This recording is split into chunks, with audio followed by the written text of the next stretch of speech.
Hey everybody, in this video I'm going to be showing you guys how to verify a new Stripe account in unsupported country. So before we get started, I just want you guys to like this video and subscribe to our YouTube channel for more amazing helpful content like this. With that all being said, let's get started with today's video. Alright guys, so can you use Stripe in an unsupported country? Yes, you can open a Stripe account and use it if you are from an unsupported country.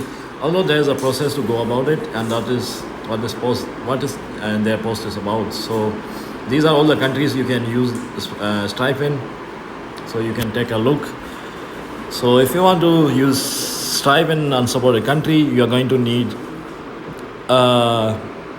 US company and LLC, limited liability company. You might ask why you cannot use a registered company in your country, because it's not possible, because the documents required to create a Stripe account are not available in your country.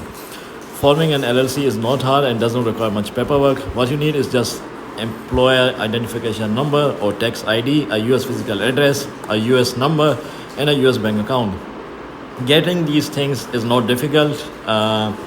You can just go to Ship-it-To to get a US physical address, and you can get a US number from Dicton. It's an app. And for LLC, you can just register it normally, and for ERI, you can get it by following these steps. So these are the cheapest steps to form an LLC from. So it's Kentucky, Mississippi, Missouri, New Mexico, and Colorado. So yeah guys, that's about it. You can Google how to form a LLC and make sure you form a LLC in one of these states. So yeah guys, this is how you set up Stripe in an unsupported country. If you found this video to be helpful, then thanks for watching, and I'll see you in the next video very soon. Peace.